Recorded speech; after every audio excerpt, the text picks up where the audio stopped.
내 가게가 무료 급식소야? 빨리 내쫓고 소금 뿌려. 사장님, 이 도시락 제 돈으로 결제한 거예요. 폐기 도시락 아니에요. 네가 뭔데 내 허락 없이 노숙자를 끌어들여? 너 오늘부로 해고야. 당장 나가. 고작 도시락 하나였습니다. 한겨울 영하의 추위 속 떨고 있는 노인에게 따뜻한 도시락 하나 대접했을 뿐인데 그 대가는 모욕적인 폭언과 즉각적인 해고 통보였습니다. 아픈 어머니의 병원비, 당장의 생계가 걸린 절박한 일자리에서 민우는 그날 밤 그렇게 쫓겨났습니다. 사연 시작 전 좋아요 한번 눌러주시고 2026년 새해 소원을 댓글에 남겨주시면 제가 함께 응원해드리겠습니다. 유난히도 추웠던 어느 밤 살을 애는 칼바람이 골목을 휘감았고 가로등 불빛마저 움츠러든 것처럼 흐릿하게 떨리고 있었죠. 그 바람 속을 뚫고 한 노인이 편의점 앞에 서 있었습니다. 때가 잔뜩 낀 낡은 코트 하나가 그의 전부였어요. 앙상하게 마른 몸은 바람에 휘청거렸고 문 앞에서 한참을 망설이다 결국 안으로 들어오지 못했습니다. 그 모습을 카운터 안에서 지켜보던 청년이 있었어요. 박민우 27살. 눈 밑에는 짙은 그림자가 내려앉았고 어깨는 피로에 절어 축 처져 있었죠. 그런데도 민우는 문 밖의 노인에게서 눈을 떼지 못했습니다. 저분 저러다 얼어 죽겠구나. 그 생각이 가슴 한쪽을 콕콕 찔렀거든요. 바로 그때였습니다. 매장 전화가 요란하게 울렸어요. 민우가 수화기를 드는 순간 고막을 찢을 듯한 고함이 쏟아졌습니다. 야, 박민우. 지금 CCTV 보고 있는데 너 뭐 하는 거야? 점주 박 사장이었습니다. 저 문 앞에 거지 안 보여? 당장 쫓아내, 어서. 사장님, 저분 손님일 수도 있잖아요. 뭐 사러 오신 건지도 모르고. 민우가 조심스럽게 말을 꺼냈지만 돌아온 건 더 거친 폭언이었습니다. 손님, 야, 너 눈 삐었냐? 저런 사람이 사긴 뭘 사? 뭐 훔치러 온 거라고? 당장 내쫓고 소금 뿌려. 다시 얼씬도 못하게. 수화기 너머로 쏟아지는 목소리에는 사람에 대한 예의라곤 한 조각도 찾아볼 수 없었습니다. 민우는 입술을 질끈 깨물었어요. 하고 싶은 말이 목구멍까지 차올랐지만 꼭 삼켰어요. 이 일을 잃으면 안 되니까요. 어머니 병원비가 밀려 있으니까요. 전화를 끊고 고개를 들었을 때 문 밖의 노인과 눈이 마주쳤습니다. 노인은 민우의 난처한 표정을 읽은 듯 했어요. 아무 말 없이 고개를 푹 숙이더니 떨리는 발걸음으로 다시 어둠 속으로 돌아섰습니다. 그 뒷모습이 너무도 쓸쓸해서 민우는 한참 동안 그 자리에 서 있을 수밖에 없었죠. 그러다 손님이 흘리고 간 라면, 국물을 닦기 위해 묵묵히 대걸레를 들었어요. 기름진 국물이 번들거리는 바닥을 문지르면서 문득 주머니 속 휴대폰이 떠올랐습니다. 아까 확인한 문자가 머릿속에서 떠나질 않았거든요. 병원 원무과입니다. 미납된 투석 치료비 안내드립니다. 신속히 입금 바랍니다. 어머니의 얼굴이 스쳤습니다. 일주일에 3번 투석실 침대에 누워 기계에 연결된 채 버티고 계신 어머니. 그 병원비를 대려고 민우는 낮에는 택배 상하차, 밤에는 이 편의점에서 버티고 있는 거였죠. 대걸레를 쥔 손에 절로 힘이 들어갔습니다. 새벽 2시 유통기한 확인 시간이 돌아왔습니다. 민우는 냉장칸을 훑으며 도시락들의 라벨을 하나씩 체크했어요. 그러다 손이 멈췄습니다. 불고기 도시락 하나가 유통기한을 딱 1분 넘기고 있었거든요. 1분. 고작 60초였습니다. 이걸 버려야 한다니. 예전 같으면 몰래 먹었을 겁니다. 배고픈 야간 알바생에게 폐기 도시락은 유일한 위안이었으니까요. 하지만 얼마 전부터 점주의 감시가 심해졌어요. 폐기 먹지 마라. 음식물 쓰레기통에 버리는 거 인증샷 찍어서 보내. 알았지? 거지 근성 들이지 말고. 손에 든 도시락이 갑자기 천근처럼 무거워졌어요. 결국 그는 검은 비닐봉지를 들고 뒷문을 열었습니다. 쓰레기 집화장은 건물 뒤편 골목에 있었죠. 발을 내딛는 순간 칼바람이 볼을 핥히듯 스쳐 지나갔습니다. 쓰레기통 앞에 섰을 때 민우는 도시락 봉지를 한참 동안 들고만 있었습니다. 배에서 꼬르륵 소리가 났어요. 점심도 저녁도 거른 상태였거든요. 하지만 인증샷을 보내야 했습니다. 안 그러면 또 무슨 트집을 잡힐지 몰랐으니까요. 배고픔보다 더 쓰린 건 이 모멸감이었습니다. 그때 골목 구석 박스 더미가 쌓인 곳에서 희미한 신음소리가 들려왔습니다. 민우가 고개를 돌렸습니다. 박스 틈새로 웅크린 형체가 보였어요. 낡은 코트, 앙상한 어깨. 아까 그 노인이었습니다. 민우가 다가갔습니다. 노인은 박스를 입을 삼아 덮고 있었는데 온몸이 사시나무처럼 떨리고 있었어요. 어르신! 어르신, 괜찮으세요? 민우가 노인의 어깨를 흔들었습니다. 노인은 간신히 눈을 떴지만 초점이 흐릿했어요. 입술이 움직였지만 말이 되어 나오지 않았습니다. 그저 떨리는 손으로 민우의 소매를 붙잡았을 뿐이었죠. 손에는 아직 버리지 못한 도시락 봉지가 들려 있었고 머릿속에서는 점주의 고함과 어머니의 병원비 그리고 노인의 파란 입술이 뒤엉켜 소용돌이치고 있었어요. 민우는 결심했습니다. 노인의 어깨를 부축하며 주위를 둘러봤습니다. 편의점 뒷골목, CCTV가 어디까지 비추는지 머릿속으로 그려봤어요. 건물 모서리를 돌아 창고 쪽 비상문으로 가면 카메라 사각지대가 있었습니다. 걸리면 잘린다. 그 생각이 발목을 붙잡았어요. 어머니 병원비, 밀린 월세, 당장 내일 끼니. 이 일마저 잃으면 정말 막막해지는 거였죠. 하지만 떨고 있는 노인의 숨소리가 점점 가늘어지고 있었습니다. 이러다 진짜 얼어 죽겠구나. 그 순간 아버지 얼굴이 떠올랐어요. 3년 전이었습니다. 새벽 배달 일을 하시던 아버지가 빙판길에서 오토바이가 미끄러져 넘어지셨어요. 지나가던 사람들이 그냥 지나쳤대요. 추운 새벽 길바닥에 누워있던 아버지. 사람들은 저마다 출근하기 바빴고 누군가 도와주겠지 생각하며 지나쳤겠죠. 아버지는 2시간이나 그렇게 방치되셨다가 결국 병원으로 옮겨졌지만 이미 늦었었죠. 민우는 이를 악물었습니다. 내가 그 사람들처럼 될 순 없어. 그리고 노인을 없다시피 해서 창고 쪽 비상문으로 향했습니다. 민우는 창고 한쪽 구석에 천천히 노인을 앉혔습니다. 노인의 손을 잡는 순간 얼음덩이를 쥔 것 같았어요. 민우는 매장으로 나가 불고기 도시락 하나, 사발면 하나를 집어들었어요. 계산대 앞에 섰을 때 잠시 망설였습니다. 통장 잔고가 얼마 안 남았기 때문에. 하지만 민우는 자기 카드를 꺼내 결제했습니다.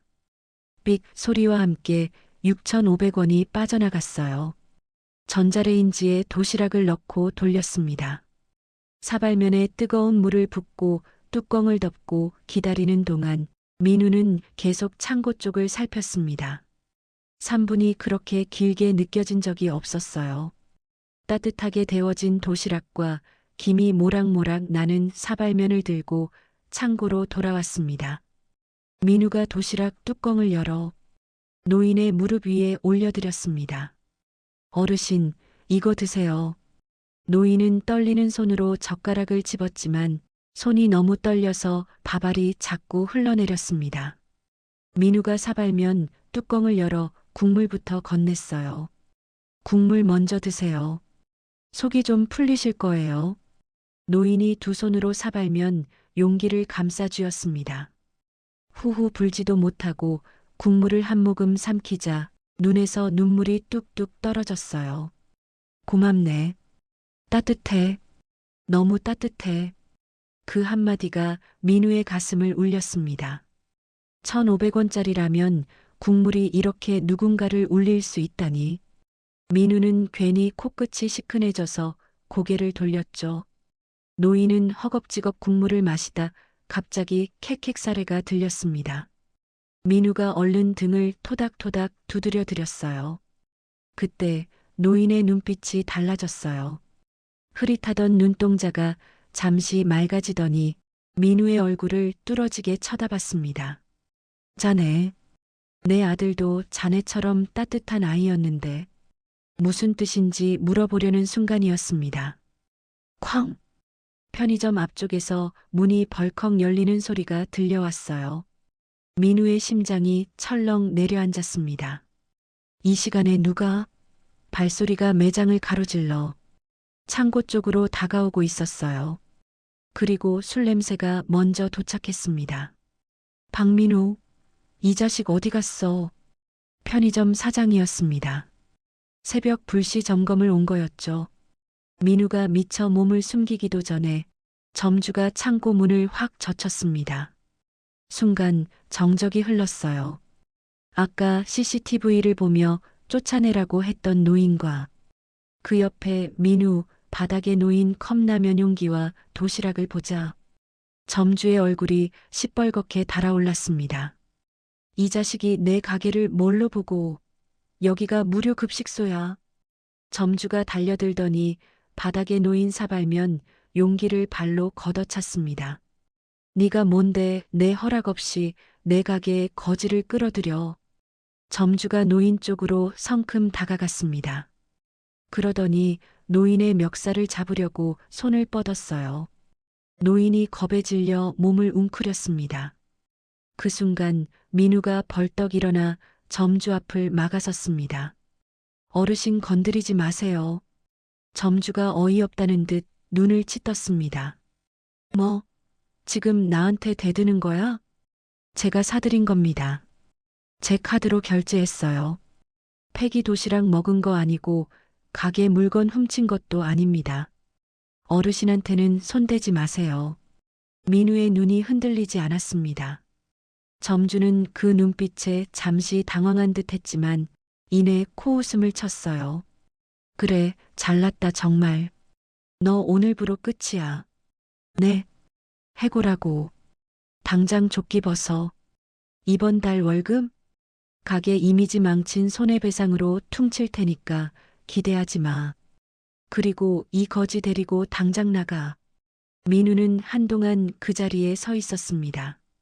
월급, 어머니 병원비, 월세, 머릿속이 새하얘졌어요. 하지만 뒤를 돌아보니 노인이 겁에 질린 채 바들바들 떨고 있었습니다. 그 모습을 보는 순간 민우는 결심이 섰어요. 그리고 노인을 부축해 일으켰어요. 가시죠, 어르신. 점주가 뒤에서 악을 썼지만 민우는 뒤도 돌아보지 않았습니다.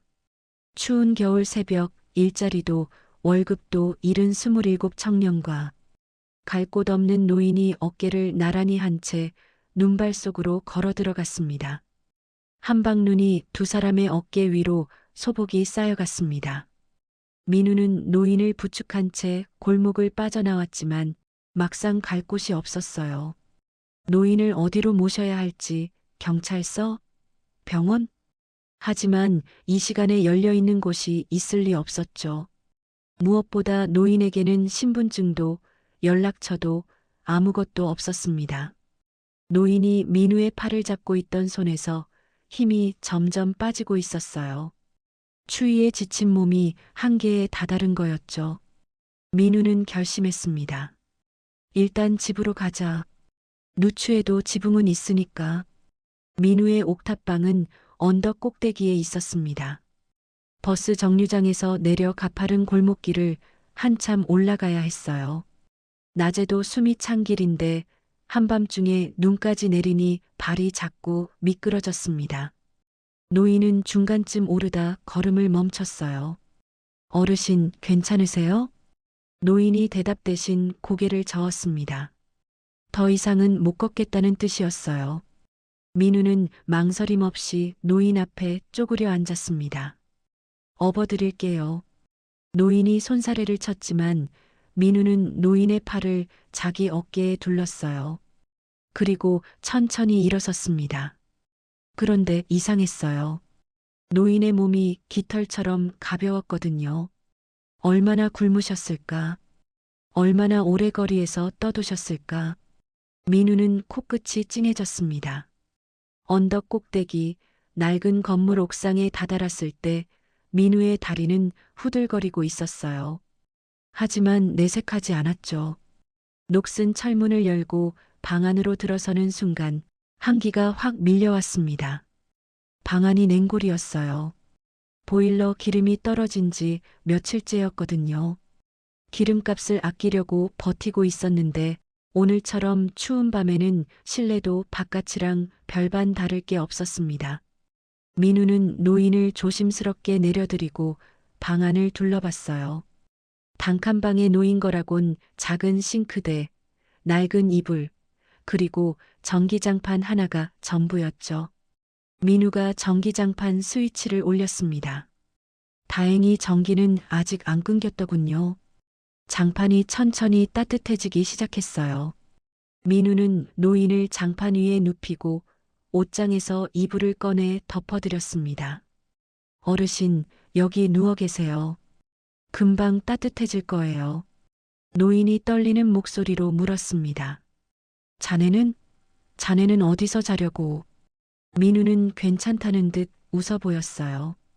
그리고 옷걸이에 걸린 패딩 점퍼를 꺼내 입었습니다. 방 한쪽 구석, 벽에 기대 앉아 무릎을 끌어안았죠. 이러면 버틸 수 있어요. 예전에도 이렇게 잤으니까요. 창밖으로 한방눈이 계속 내리고 있었고 방 안에는 전기장판이 데워지는 희미한 열기만이 퍼져나갔습니다. 얼마나 잤을까요? 휴대폰 벨소리에 민우가 눈을 떴습니다. 창으로 들어오는 빛이 눈부셨어요. 아침이었죠. 몸이 뻣뻣하게 굳어 있었습니다. 추위에 웅크리고 자느라 온몸이 쑤셨거든요. 민우는 부스스 일어나 휴대폰을 확인했습니다. 병원 전화번호였어요. 심장이 쿵 내려앉았지만 서둘러 전화를 받았습니다. 박민우 씨 되시죠? 원무과입니다. 어머니 치료비 건으로 연락드렸어요. 네. 말씀하세요. 이번 주 금요일까지 미납금 입금이 안 되시면 어머니 퇴원 조치될 수 있습니다. 투석 일정도 조정해야 하고요. 입금 가능하시겠어요? 민우는 아무 대답도 할 수 없었습니다. 이번 주 금요일, 사흘 뒤였어요. 통장에는 10,000원도 안 남아 있었죠. 어젯밤 편의점에서 쫓겨나면서 이번 달 월급도 날아갔으니까요. 박민우 씨? 여보세요? 아, 네. 알겠습니다. 어떻게든 해볼게요. 전화를 끊고 나서 한참 동안 휴대폰만 내려다봤어요. 뒤에서 노인이 일어나 앉는 기척이 났지만 돌아볼 여유가 없었습니다. 민우는 서둘러 채비를 하고 집을 나섰어요. 동네 인력사무소로 향했습니다. 거기 가면 일용직이라도 구할 수 있을 거라 생각했거든요. 하지만 사무소 문 앞에는 이미 사람들이 줄지어 서 있었어요. 하나같이 피곤에 찌든 얼굴들이었죠. 1시간을 기다려 겨우 안으로 들어갔습니다. 창구 직원이 민우의 얼굴을 힐끗 보더니 고개를 저었어요. 요즘 겨울철 비수기라 일감이 없어요. 건설 현장도 다 멈췄고 물류 쪽도 연말 지나서 한산하고 다음 주에 다시 와보세요. 민우의 발걸음이 천근만근이었어요. 어디로 가야 할지, 뭘 해야 할지 머릿속이 하얘졌습니다. 정처 없이 떠돌다 해가 기울 무렵에야 옥탑방으로 돌아왔습니다. 문을 열고 들어서는 순간 민우는 멈춰 섰어요. 방 안 풍경이 아침과 달라져 있었거든요. 노인이 방을 치우고 있었습니다. 흩어져 있던 빨래를 한쪽에 모으고 바닥에 굴러다니던 것들을 나름대로 정리해 놓으려 한 흔적이 역력했어요. 그런데 싱크대 옆에 깨진 그릇 조각이 흩어져 있었습니다. 노인이 설거지를 하려다 그릇을 떨어뜨린 모양이었죠. 노인이 민우를 보자마자 고개를 푹 숙였습니다. 얼굴에 미안함이 가득했어요. 자네 미안하네. 그릇을 깨버렸어. 손이 떨려서. 민우는 깨진 그릇 대신 노인의 손부터 살폈습니다. 혹시 다치진 않았나 싶어서요. 어르신, 안 다치셨어요? 손 좀 보여주세요. 노인의 손에는 다행히 상처가 없었어요. 내가 짐이네. 자네한테 짐이야. 어젯밤도 나 때문에 일을 잃었고, 오늘도 이렇게 패만 끼치고. 민우는 아무 말 없이 빗자루를 들어 그릇 조각을 쓸었습니다. 노인의 말이 틀린 건 아니었어요. 어젯밤 그 노인을 외면했다면 지금 이 상황은 없었을 겁니다. 일자리도 있었을 테고, 월급도 받았을 테고, 어머니 병원비 걱정에 이렇게 막막하지도 않았겠죠. 후회가 안 된다면 거짓말이었습니다. 그릇 조각을 쓸어 담고 일어서는데 문득 벽에 붙은 사진 한 장이 눈에 들어왔어요. 어머니 사진이었습니다. 아버지 돌아가시기 전 셋이서 찍은 가족 사진. 사진 속 어머니는 환하게 웃고 계셨어요. 지금은 병실 침대에 누워 일주일에 3번 투석을 받고 계시지만 그때는 건강하셨죠. 민우는 그 사진을 한참 바라봤습니다. 아버지가 돌아가신 날 어머니가 하셨던 말이 떠올랐어요. 아버지가 쓰러졌을 때 주변에 사람이 많았대요. 그런데 아무도 안 도와줬대요.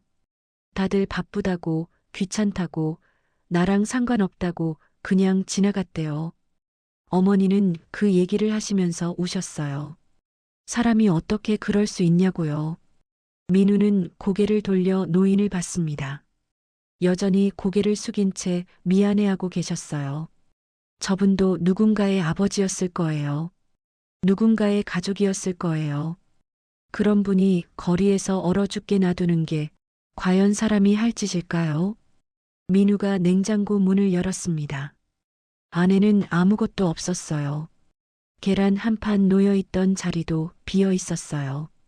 하지만 민우는 냉장고 문을 닫으며 중얼거렸어요. 어떻게든 되겠지. 그리고 노인에게 돌아서며 말했습니다. 어르신, 오늘 저녁은 라면이에요.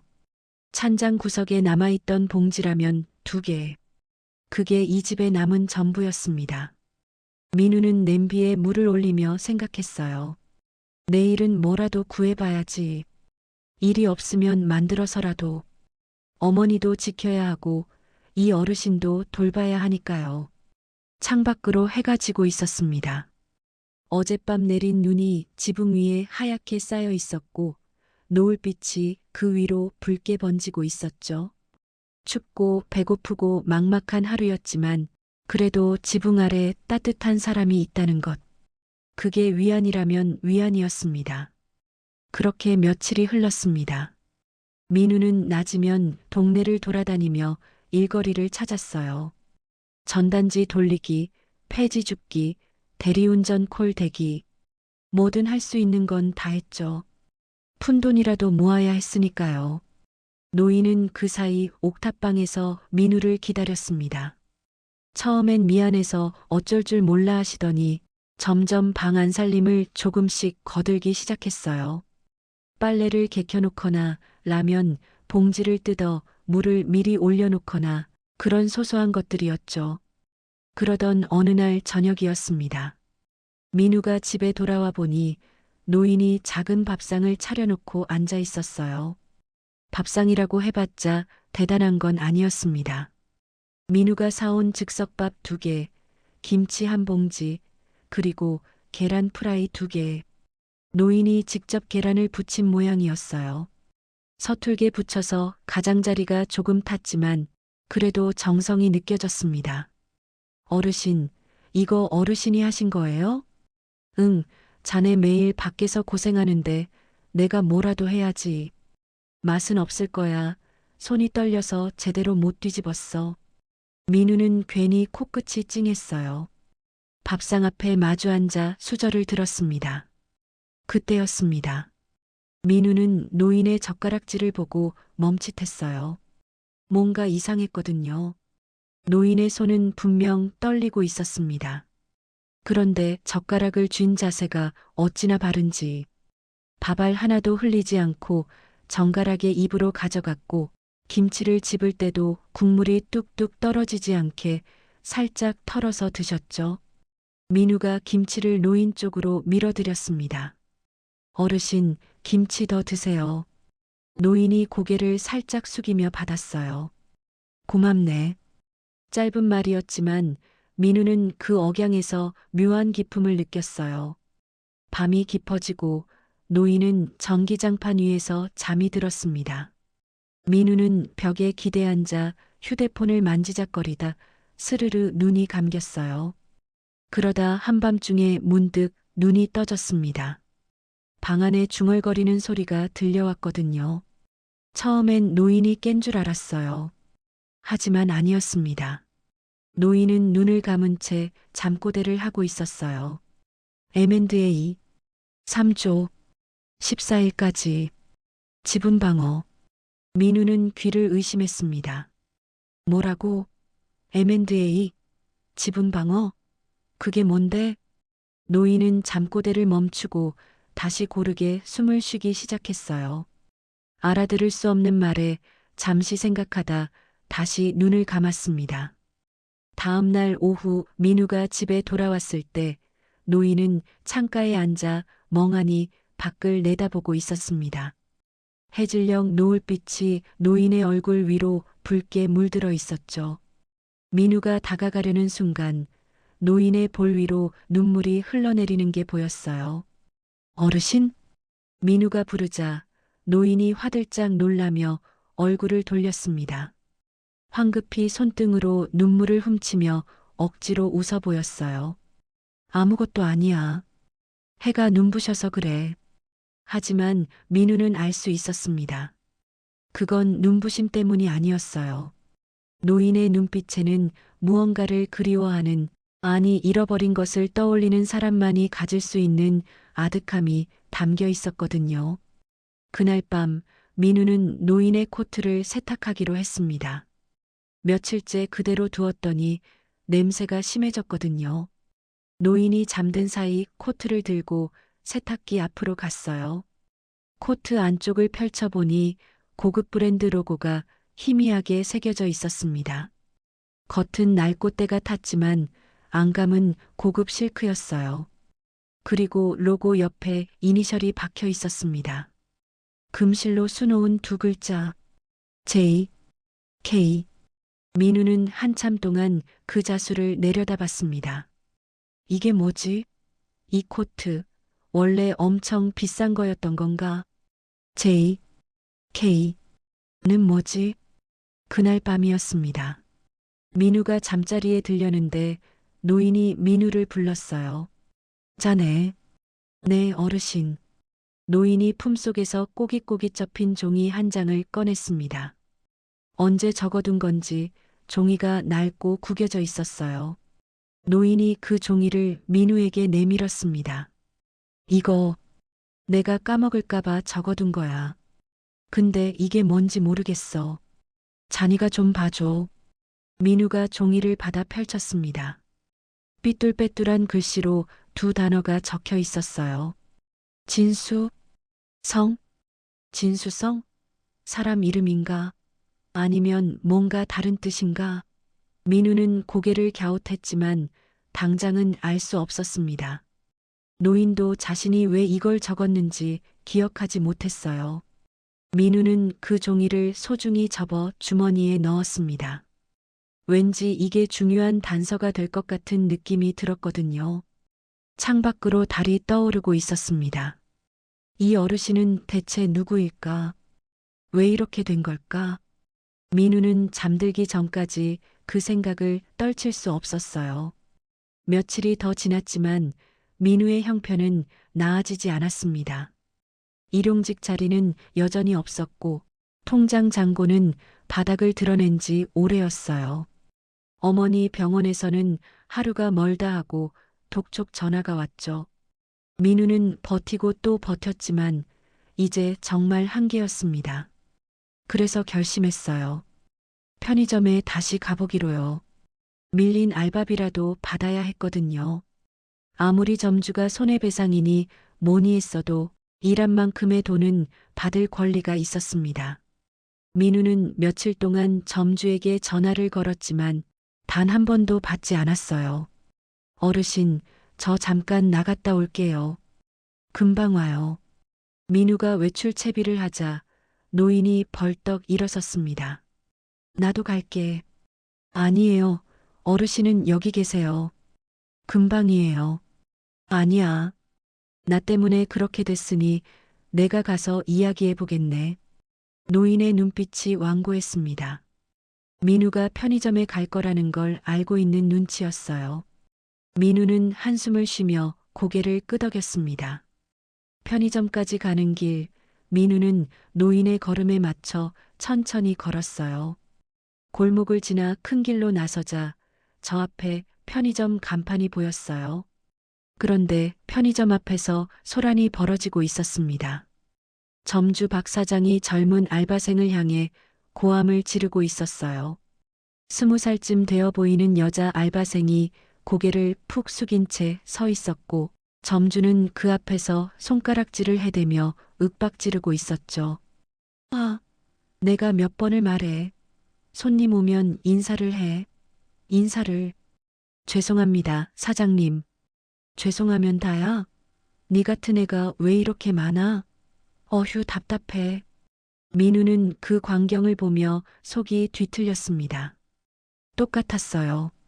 자기한테 했던 것과 똑같은 레퍼토리, 똑같은 폭언.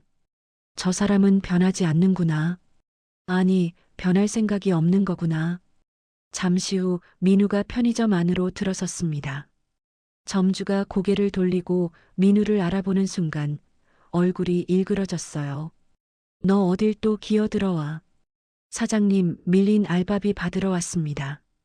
일한 만큼만 주시면 바로 갈게요. 알바비? 내가 너한테 돈을 왜 줘? 네가 망친 가게 이미지 생각하면 내가 네한테 받아야 해. 점주가 카운터 뒤에서 뭔가를 집어들었습니다. 굵은 소금이 담긴 봉지였어요. 그리고 민우를 향해 확 뿌렸습니다. 하얀 소금 알갱이가 민우의 옷과 얼굴 위로 흩뿌려졌죠. 영업 방해로 신고하기 전에 당장 나가. 민우는 얼굴에 묻은 소금을 손등으로 훔쳤습니다. 치욕스러웠지만 꾹 참았습니다. 여기서 싸우면 손해보는 건 자기뿐이니까요. 바로 그때였습니다. 뒤에서 노인의 목소리가 들려왔어요. 여기가. 민우가 뒤를 돌아봤습니다. 노인이 편의점 유리창 밖을 멍하니 바라보고 있었어요. 눈동자가 흔들리고 있었습니다. 마치 무언가 기억이 떠오른 사람처럼요. 여기가 거기인가? 무슨 소리를 하시는 거지? 점주도 소리를 듣고 고개를 돌려 노인을 발견하더니 얼굴에 비웃음이 번졌습니다. 이거 봐라. 이 영감탱이 아직도 살아있어? 점주가 카운터를 돌아 밖으로 나왔습니다. 야, 네가 지난번에 이 거지 살려줬다며? 잘됐네. 둘이 아주 쌍으로 거짓골이네. 점주가 빗자루를 휘둘렀습니다. 사장님, 민우가 뛰어들었습니다. 점주가 빗자루를 다시 휘두르려는 순간 민우가 손으로 빗자루대를 막아냈어요.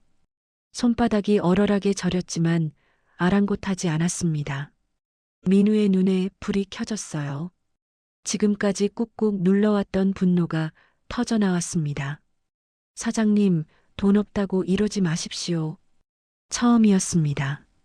민우가 점주에게 소리를 지른 건요. 점주가 멈칫했어요. 잠깐 당황한 기색이 스쳤지만 이내 코웃음을 쳤습니다. 그때 주변이 술렁거리기 시작했습니다. 지나가던 행인들이 하나둘 멈춰서서 구경하고 있었어요.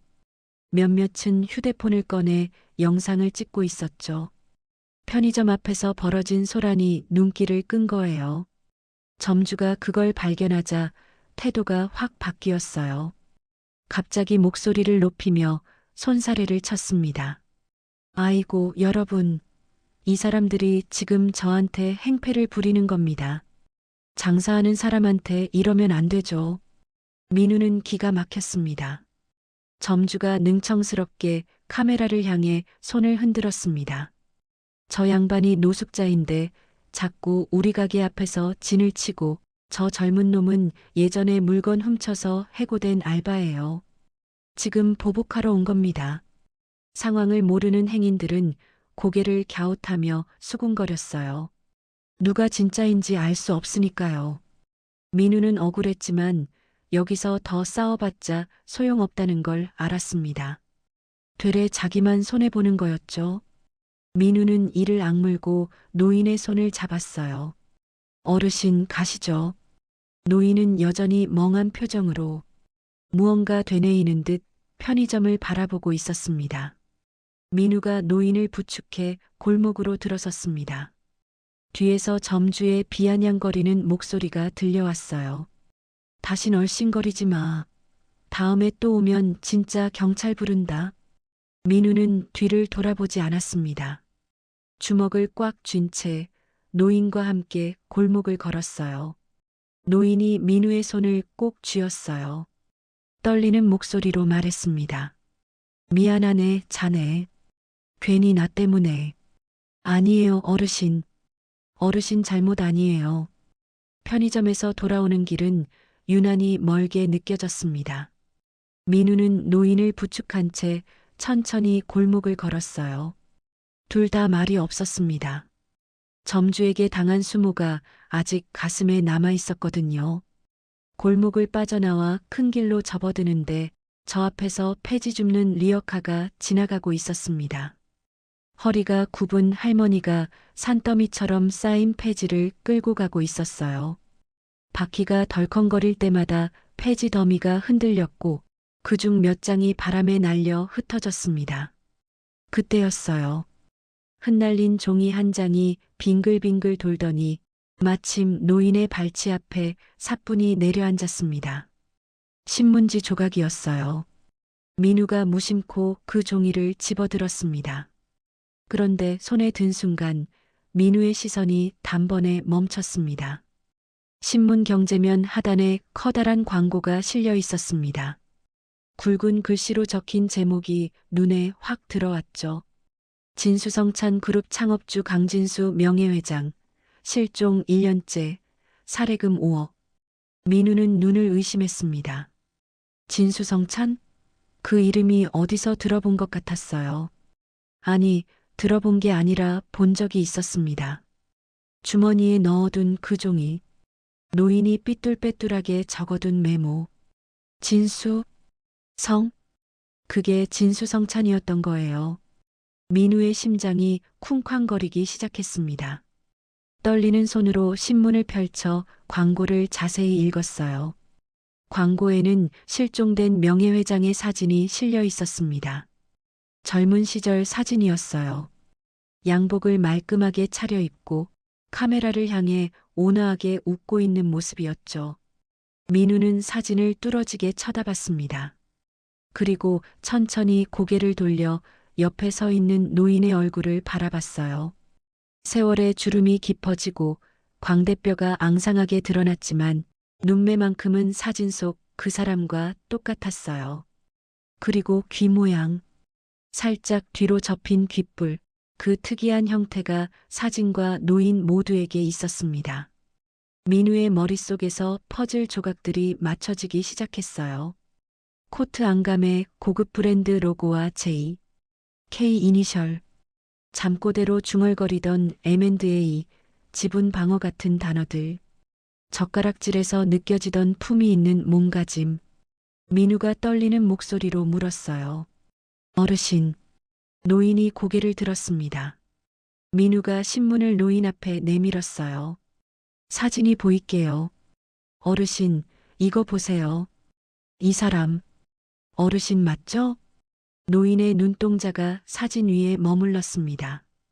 처음에는 아무런 반응이 없었어요. 멍하니 바라보기만 했죠. 하지만 몇 초가 지나자 노인의 표정이 달라지기 시작했습니다. 흐릿하던 눈빛에 뭔가 떠오르는 게 보였어요. 노인의 손이 떨리며 신문지 위로 올라갔습니다. 그런데 노인이 만진 건 자신의 젊은 시절 사진이 아니었어요. 광고 옆에 작게 실린 또 다른 사진이었습니다. 진성그룹의 현재 회장의 사진. 중후한 50대 남성이 정장을 입고 서 있는 모습이었죠. 노인의 손가락이 그 얼굴 위를 천천히 쓸었습니다. 그리고 노인이 입을 열었어요. 성훈아 내 아들 성훈이. 노인의 눈에서 눈물이 쏟아지기 시작했습니다. 노인은 신문지를 가슴에 끌어안으며 오열했습니다. 민우는 그 모습을 보며 코끝이 시큰해졌습니다. 이분이 정말 그 대기업 회장님의 아버지? 창업주 명예회장님이라고? 그런 분이 어쩌다 이렇게 거리를 떠돌게 된 걸까? 가슴이 먹먹해졌어요. 하지만 지금 감상에 젖어 있을 때가 아니었습니다. 민우는 재빨리 신문 광고를 다시 살폈어요. 하단에 연락처가 적혀 있었습니다. 제보처 진수성찬 그룹 비서실 직통. 전화번호가 크게 박혀 있었어요. 민우는 주머니에서 휴대폰을 꺼냈습니다. 떨리는 손으로 번호를 눌렀어요. 신호음이 울렸습니다. 한 번, 두 번, 세 번. 네, 진수성찬 그룹 비서실입니다. 여성의 목소리가 들려왔어요.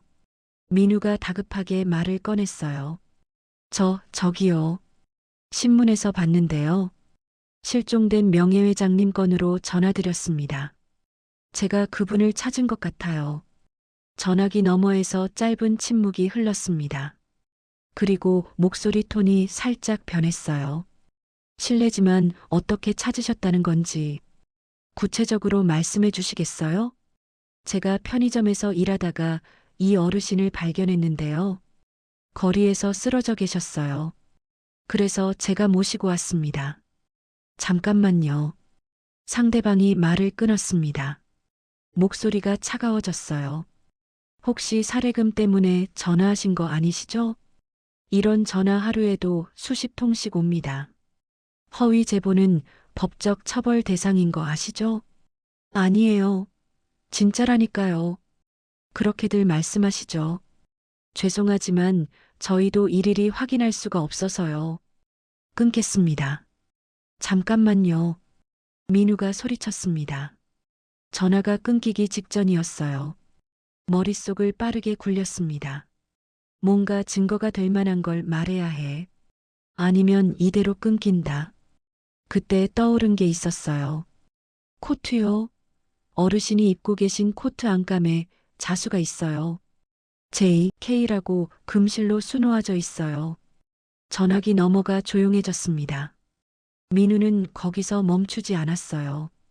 그리고요, 어르신 팔목에 화상 흉터가 있어요.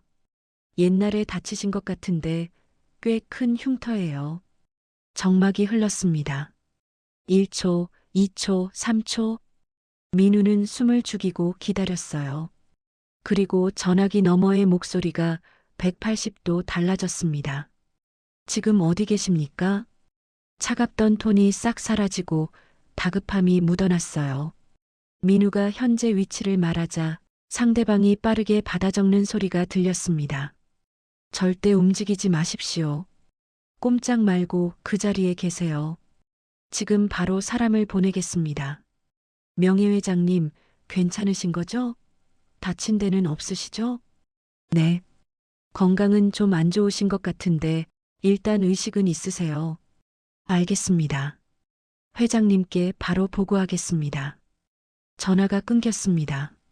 민우는 휴대폰을 쥔 채 멍하니 서 있었어요. 심장이 아직도 쿵쾅거리고 있었습니다. 옆에서 노인이 여전히 신문지를 끌어안고 울고 있었어요. 아들 사진을 쓰다듬으며 알아들을 수 없는 말을 중얼거리고 있었죠. 민우는 노인의 어깨를 조심스럽게 감쌌습니다. 어르신, 이제 괜찮을 거예요. 곧 가족분들이 오실 거예요. 아드님이 오실 거예요. 노인이 고개를 들었습니다. 눈물에 젖은 눈으로 민우를 바라봤어요. 그리고 떨리는 손으로 민우의 손을 꽉 잡았습니다. 말 대신 눈빛이 모든 걸 말하고 있었습니다. 고맙다고요. 민우는 고개를 끄덕였습니다. 그리고 노인을 부축해 근처 벤치에 앉혔어요. 해가 기울어 노을빛이 두 사람 위로 붉게 내려앉았습니다. 바람이 여전히 차가웠지만 민우의 가슴 속에는 뭔가 따뜻한 게 피어오르고 있었어요. 이제 곧 끝나겠지. 이 어르신도 가족 품으로 돌아가시겠지. 민우는 그렇게 생각하며 노인 곁을 지켰습니다. 전화를 끊고 얼마 지나지 않아 다시 전화벨이 울렸습니다. 민우가 황급히 받았어요. 박민우 씨 되십니까? 진수성찬 그룹 비서실장입니다. 아, 네. 접니다. 회장님께서 직접 가고 계십니다. 지금 출발하셨으니 1시간 정도 걸릴 겁니다. 그때까지 절대 이동하지 마시고 명예회장님을 안전한 곳에 모셔주십시오. 네, 알겠습니다. 혹시 명예회장님 컨디션은 어떠십니까? 의식은 괜찮으신가요? 민우가 옆에 앉은 노인을 바라봤습니다. 의식은 있으신데 좀 지쳐 보이세요. 며칠 동안 제대로 못 드시기도 했고요. 알겠습니다. 의료진도 함께 출발했으니 조금만 버텨주십시오. 정말 감사합니다. 박민우 씨. 전화가 끊겼습니다. 민우는 휴대폰을 주머니에 넣고 주위를 둘러봤어요. 1시간 동안 있을 곳을 찾아야 했습니다. 옥탑방은 보일러 기름이 떨어져서 냉골이었고 근처 카페나 식당은 돈이 없어서 들어갈 수가 없었습니다. 민우의 주머니에는 동전 몇 개가 전부였어요. 자판기 음료 하나 겨우 뽑을 수 있는 돈이었죠. 그때 문득 한 곳이 떠올랐습니다. 편의점 앞 벤치였어요. 그 벤치는 건물 처마 밑에 있어서 바람막이가 되었거든요. 점주가 싫긴 했지만 벤치는 누구나 앉을 수 있는 곳이었습니다. 거기라면 바람이라도 피할 수 있을 거예요. 어르신, 잠깐 이동할게요. 바람 피할 데가 있어요. 민우가 노인을 부축해 일으켰습니다. 천천히 걸어 편의점 쪽으로 향했어요. 다행히 점주는 안 보였습니다. 민우는 노인을 벤치에 조심스럽게 앉혔어요. 처마가 바람을 막아주니 확실히 덜 추웠습니다. 어르신, 여기 잠깐 계세요. 제가 따뜻한 거 하나 사올게요. 금방 와요. 민우가 주머니에서 동전을 꺼냈습니다. 자판기는 골목 모퉁이에 있었어요. 율무차라도 하나 뽑아다 드려야겠다고 생각했죠. 따뜻한 캔을 손에 쥐고 계시면 조금이나마 체온 유지가 될 테니까요. 민우가 자판기 쪽으로 뛰어갔습니다. 동전을 넣고 버튼을 눌렀어요. 덜컹 소리와 함께 따뜻한 율무차 캔이 떨어졌습니다. 민우가 캔을 집어들고 돌아서는 순간이었어요. 편의점 쪽에서 소리가 들려왔습니다. 아이씨, 징글징글하네 진짜. 점주 목소리였어요. 민우의 심장이 철렁 내려앉았습니다.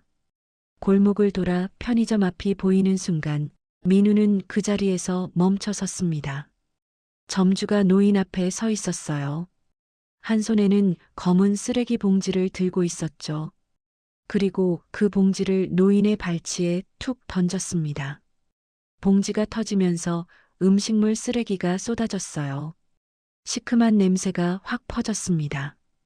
거지들이 왜 자꾸 알짱거리는 거야? 장사하는 가게 앞에. 노인은 벤치에 앉은 채 고개를 푹 숙이고 있었습니다. 사장님, 민우가 소리쳤습니다. 달려가며 고함을 질렀어요. 점주가 고개를 돌렸습니다. 뭐야, 너 또 왔어? 내가 경고했잖아. 다시는 오지 말라고. 민우는 대답하지 않고 점주 앞을 지나쳐 노인에게 달려갔어요. 노인의 신발 위로, 바지 끝자락 위로 음식물 쓰레기 국물이 튀어 있었습니다. 노인은 고개를 들지 못했어요. 어르신, 괜찮으세요? 노인이 떨리는 목소리로 대답했습니다. 괜찮아. 괜찮아. 그렇게 말하면서도 노인의 눈가에 눈물이 맺혀 있었어요. 벌떡 일어나 점주를 향해 돌아섰어요. 점주는 팔짱을 낀 채 능글맞게 웃고 있었습니다. 왜? 네가 뭘 어쩔 건데? 여긴 내 가게 앞이야. 민우는 주먹을 꽉 쥐었습니다. 지금까지 참고 또 참았던 분노가 한꺼번에 치밀어 올랐죠. 사람이 어떻게 그럴 수가 있습니까? 목소리가 떨렸습니다. 이분이 뭘 잘못했는데요? 그냥 앉아 계셨잖아요. 그냥 앉아 계셨다고요. 잘못? 존재 자체가 잘못이야. 거지가 내 가게 앞에 있으면 손님이 와? 안 와? 네가 책임질 거야? 이분은 거지가 아니에요. 민우가 소리쳤지만 점주는 코웃음 쳤어요. 거지가 거지지. 거지가 아니면 뭐야? 그 말에 민우는 입을 다물었습니다. 애초에 사람을 사람으로 보지 않는 인간이니까요. 민우는 점주에게서 돌아섰습니다. 그리고 자신이 입고 있던 패딩을 벗었어요. 한겨울에 패딩을 벗으니 찬 공기가 살을 애듯 파고들었습니다. 하지만 상관없었어요. 민우는 노인의 어깨에 패딩을 둘러주었습니다. 점주가 뒤에서 비아냥거렸습니다. 아이고, 감동적이다 진짜. 거지 둘이서 서로 위해주고 있으니까 그림이다, 아주 그림이야. 민우가 천천히 고개를 들어 점주를 똑바로 쳐다봤어요. 당신은 진짜 나쁜 사람이에요. 언젠가 꼭 후회하게 될 겁니다. 점주의 표정이 굳었습니다. 잠깐이었지만 당황한 기색이 스쳤어요. 하지만 곧 얼굴을 일그러뜨리며 빈 쓰레기통을 발로 찼습니다. 쓰레기통이 바닥에 굴러 요란한 소리를 냈죠. 뭐? 후회? 야, 너 따위가 지금 나한테 협박을 해? 점주가 성큼성큼 다가왔습니다. 민우가 노인 앞에 버티고 섰어요. 점주가 민우의 멱살을 잡으려 손을 뻗는 순간 민우가 그 손을 쳐냈습니다. 그러자 점주가 비틀거리며 한 발 물러섰어요. 너 지금 나친 거야? 점주의 눈이 뒤집혔습니다. 좋아, 아주 좋아. 합의금 낼 준비해라. 폭행죄로 콩밥 먹여줄 테니까. 점주가 주머니에서 휴대폰을 꺼냈습니다. 경찰에 신고하려는 거였어요. 민우는 그런 점주를 바라보며 아무 말도 하지 않았습니다. 무슨 말을 해도 소용없다는 걸 알았거든요. 바로 그때였습니다. 골목 저편에서 소리가 들려왔어요. 웅웅거리는 엔진 소리였습니다. 점주가 고개를 돌렸습니다. 민우도 고개를 돌렸어요. 골목 입구에 고급 승용차의 헤드라이트 불빛이 보였습니다. 좁은 골목길에 어울리지 않는 최고급 수입차들이 줄지어 멈춰 섰습니다. 헤드라이트 불빛이 어둠을 가르며 골목 전체를 환하게 비췄어요. 엔진 소리가 잦아들자 묘한 정적이 흘렀습니다. 점주가 눈을 휘둥그레 뜨며 중얼거렸어요. 뭐야? 여기 뭐 높으신 분이라도 사나? 호기심 가득한 얼굴로 차들 쪽을 기웃거렸습니다. 이 허름한 골목에 저런 차가 올 일이 없었거든요.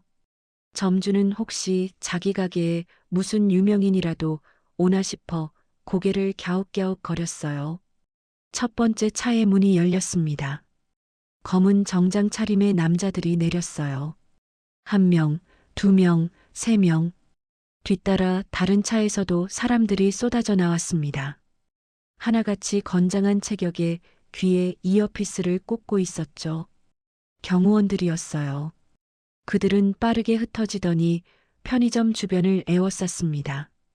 마치 훈련된 군인처럼 정확하고 신속한 움직임이었어요. 점주의 표정이 달라졌습니다. 뭔가 이상하다는 걸 눈치챈 거죠. 여기 내 가게 앞이야. 뭐 하는 거야, 당신들. 점주가 소리쳤지만 경호원들은 눈길조차 주지 않았습니다. 그저 묵묵히 주변을 통제할 뿐이었어요. 점주가 버럭 화를 내며 앞으로 나섰습니다. 영업 방해하지 마. 내 가게라고. 바로 그때 두 번째 차의 문이 열렸습니다. 민우는 그 순간을 평생 잊지 못할 거예요. 차에서 내린 건 중후한 인상의 50대 남성이었습니다. 검은색 캐시미어 코트를 걸친 모습이 한눈에 봐도 범상치 않았죠. 그런데 그 남자의 얼굴을 보자 민우는 너무 놀랐습니다. TV에서 몇 번 봤던 얼굴이었거든요. 뉴스에서, 경제 프로그램에서, 신문 일면에서. 진수성찬 그룹 강성훈 회장. 국내 굴지의 식품 대기업을 이끄는 총수. 그 사람이 지금 이 허름한 골목에 서 있었습니다. 회장은 차에서 내리자마자 주변을 둘러봤어요. 눈빛이 다급하게 움직였습니다. 뭔가를 찾고 있었죠. 그리고 편의점 앞 벤치에 앉아 있는 노인을 발견하는 순간 달려오기 시작했습니다. 아버지. 입술 사이로 새어나온 목소리는 거의 신음에 가까웠어요. 강 회장이 노인 앞에 다다르자 점주가 그 앞을 막아섰습니다. 아니, 뉘신데 남의 영업장 앞에서 이래요. 회장은 점주를 쳐다보지도 않았습니다. 그냥 지나치려 했어요. 하지만 점주가 계속 앞을 가로막았죠. 그 순간 뒤따라오던 경호원 한 명이 점주의 어깨를 잡아 옆으로 가볍게 밀어냈습니다. 점주가 휘청거리며 벽에 등을 부딪혔어요. 야, 이거 뭐야? 폭행이야, 폭행? 점주의 고함은 허공에 흩어졌습니다. 회장이 벤치 앞에 도착했습니다. 노인은 여전히 민우의 패딩을 어깨에 두른 채 앉아 있었어요. 추위에 몸이 움츠러들어 있었고 얼굴에는 아까 당한 수모의 흔적이 남아 있었죠. 회장이 노인 앞에 털썩 무릎을 꿇었습니다. 비싼 코트 자락이 차가운 바닥에 질질 끌렸지만 신경 쓰지 않았어요. 아버지.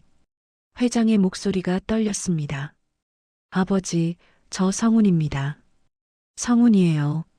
노인이 천천히 고개를 들었습니다. 흐릿한 눈동자가 강 회장의 얼굴 위에 머물렀어요. 한참을 바라보다가 노인의 눈이 서서히 또렷해지기 시작했습니다. 성훈아. 네, 아버지. 접니다. 아버지 아들 성훈이요.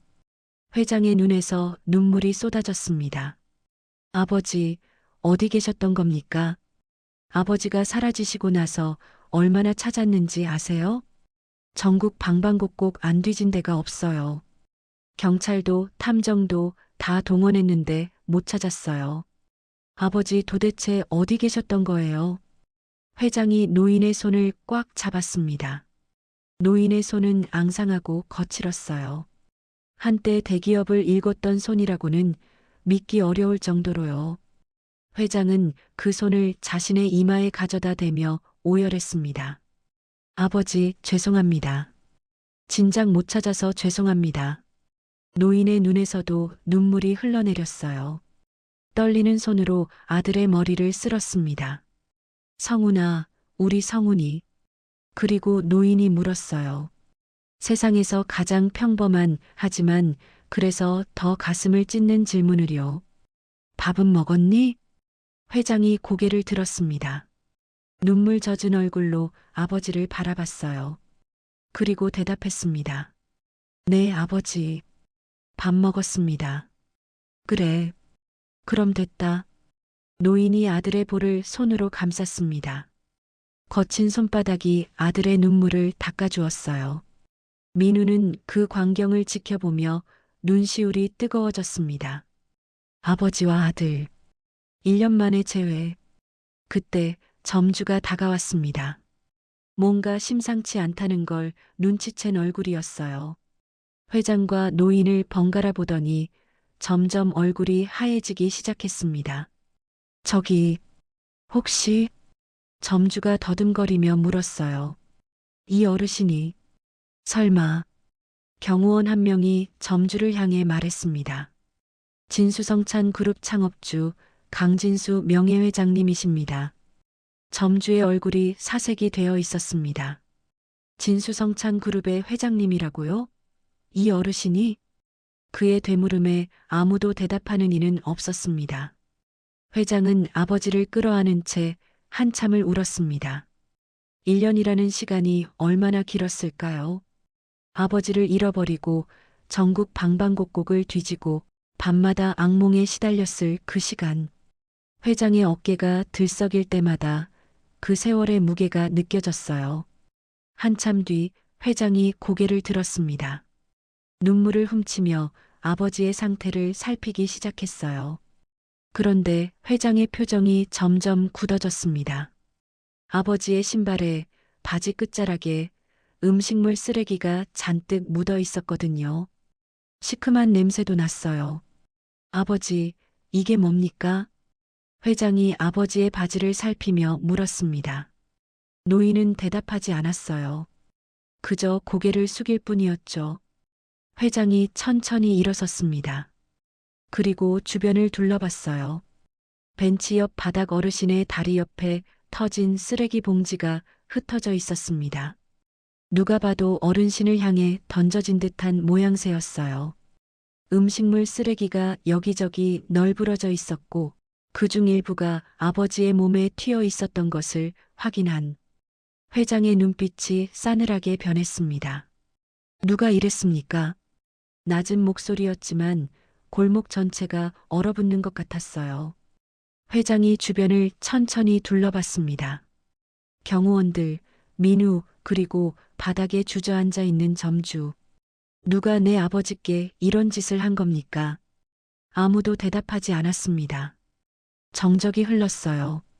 아까부터 지켜보던 동네 주민 2~5명이 천천히 손을 들어 점주를 가리켰습니다. 회장의 시선이 점주에게로 향했습니다.